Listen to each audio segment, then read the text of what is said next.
de toate, să zicem, lăudat să fie Tatăl, Fiul și Marea Fecioara Duhului Sfânt. Amin. Cer în această seară, nu carnea, nu sângele, ci Duhul lui Dumnezeu să ne vorbească în această seară. Glorie Domnului. De multe ori ne vorbește oamenii și parcă ne-am săturat. E momentul să ne vorbească și Domnul. Luia. Și de multe ori când ne vorbește Domnul, parcă urechile noastre sunt întiși. Dar în această seară mă rog ca Iisus Hristos să dezleagă orice mici. În această seară vreau să vorbesc despre potolirea furtunii, unde se găsește în Matei, capitolul 8, cu versetul 23 în jos, care zice: Iisus a suit într-o corabie și ucenicii lui au mers după el și deodată s-a strâns de mare furtună atât de strașnică, încât corabia era acoperită de valuri și el dormea. Ucenicii s-au apropiat de el și l-au deșteptat strigând: Doamne, scapă-ne că perim! El a zis: de ce vă este frică puțin credincioșilor? Apoi s-a sculat, a certat vânturile și marea și a făcut o liniște mare. Oamenii aceia se mirau și ziceau: ce fel de om este acela de la ascultă până și vânturile și marea? Amin. Aleluia. Vedem pe acești ucenici cum merge cu Iisus pe mare și deodată se strânge o furtună atât de strașnică încât corabia se cătrina.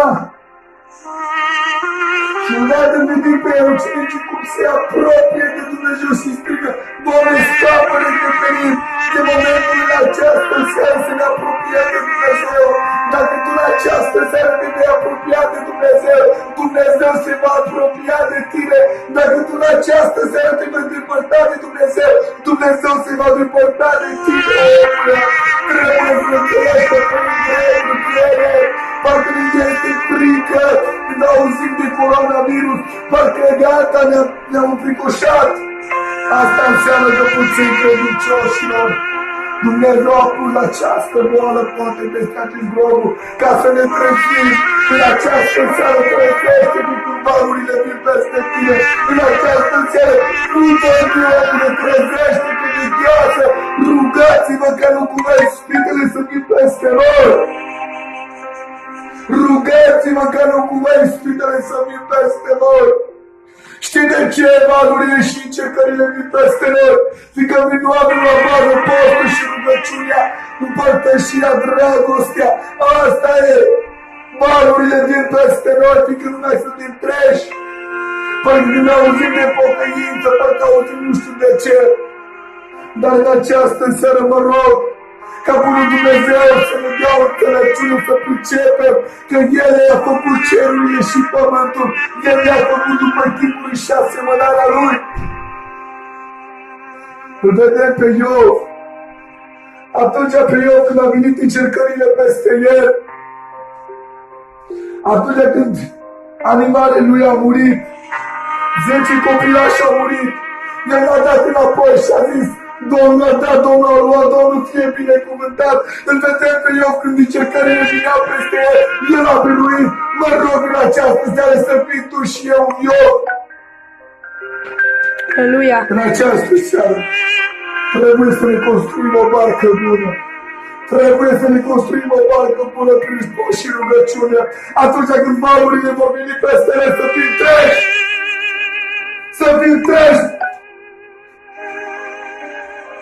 Oameni buni, e momentul să ne pocăim. Oameni buni, e momentul să ne pocăim, fiindcă valurile vin peste noi. Valurile vin peste noi. De-abia acum începe. De-abia acum începe suferința. Valurile vin, oamenii mor. Unul nu se mai trezește, asta înseamnă că venirea lui Dumnezeu este aproape. Dar tu fii treaz, nu dormi! Nu dormi! În această seară vreau să ne ridicăm în picioare și îndemnul meu este în această seară așa: Apropie-te de Dumnezeu cu post și rugăciune. Și atunci când valurile vin peste tine, fii treaz! Fii treaz! Și lăudați să fie Domnul și marea puterea Duhului Sfânt. Amin.